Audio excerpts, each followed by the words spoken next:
Bonjour, je m'appelle Richard Langlois, je suis responsable des relations internationales de la Centrale des syndicats du Québec, la CSQ, et je participe, je viens de participer à la rencontre annuelle de coopération et développement de l'IE. Concernant l'aide publique au développement, il y a véritablement un problème qui se pose dans plusieurs pays. Nos organisations, pour ce qui est du Canada et du Québec, il faut savoir que l'aide publique au développement provient d'une agence canadienne, qui est l'Agence canadienne de développement international, l'ACDI. Cette agence a changé ses priorités récemment, a changé les priorités pour l'octroi de l'aide publique au développement et a changé aussi les pays prioritaires. Donc, plusieurs pays qui étaient considérés comme étant des pays suffisamment pauvres pour bénéficier de l'aide de l'Agence canadienne se sont vus retirés de la liste. Tant et si bien que pour une organisation comme la nôtre, la CSQ, qui compte plusieurs partenaires en Afrique francophone, on se retrouve avec plusieurs de ces partenaires-là qui sont plus ou moins exclus de l'aide au développement. Donc ça, c'est un problème.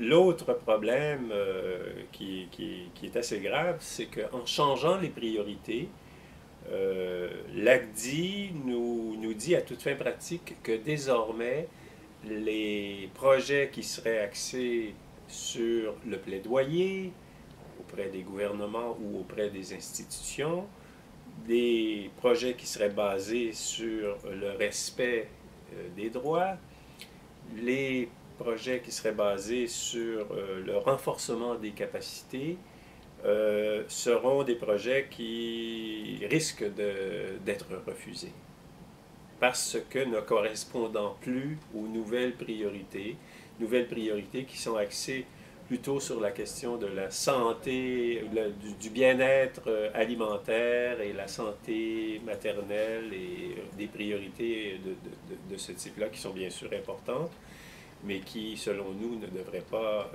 exclure tout le volet de renforcement de la société civile dans les pays partenaires, parce que, bon, on sait que le renforcement des institutions de la société civile demeure quand même demeure quand même des éléments importants pour justement relever le niveau de développement des pays en question. Le processus de demande de l'aide financière est un processus compétitif et qu'effectivement, il y a des enveloppes fermées d'argent et de fonds disponibles pour lesquelles plusieurs organisations, qu'elles soient ONG ou des organisations syndicales, doivent postuler, essayer finalement de s'accaparer ou de réussir à obtenir le maximum de fonds. Alors, comme les fonds sont limités, bien sûr, il y a plusieurs organisations qui se voient refuser l'aide. Et c'est le cas au Québec où certaines organisations syndicales se sont vues refuser l'aide. Ce qu'il faut savoir aussi, c'est que le processus est très complexe. Le processus pour appliquer, l'application pour recourir à l'aide financière de l'ACDI est devenu beaucoup plus complexe. Ça demande des capacités presque de spécialistes pour remplir les formulaires. Les délais d'attente sont très, très, très longs. Par exemple, pour un appel de proposition qui s'est déroulé et qui s'est terminé au mois d'avril 2011, nous sommes en novembre 2011 et nous n'avons toujours pas obtenu de réponse. La conséquence de ça, c'est que nos partenaires dans les pays en développement se retrouvent sans possibilité de poursuivre des activités que nous avions planifiées. Sur le thème du recrutement et de la syndicalisation, bien sûr, la situation québécoise est très particulière s'agissant du secteur éducatif et du secteur public en général. Ce qu'il faut savoir, c'est que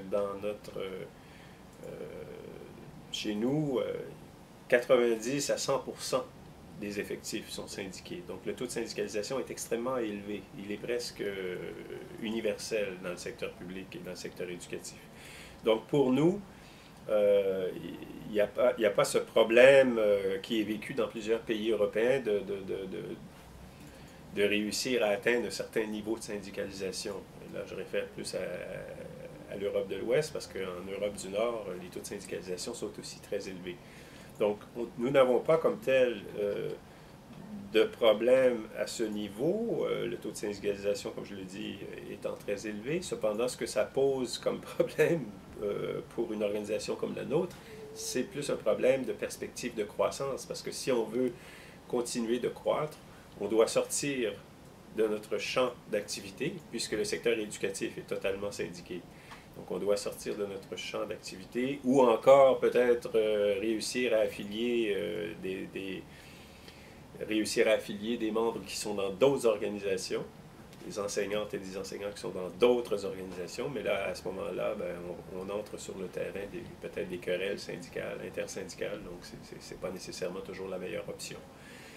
Cependant, lorsqu'on parle de coopération au développement, là, la question du recrutement et de la syndicalisation devient absolument criante, parce que beaucoup des syndicats partenaires avec lesquels nous sommes en relation ont de graves problèmes d'autonomie financière, de graves problèmes de finances syndicales, et ce manque à gagner découle directement du problème de faible syndicalisation et du problème de recrutement.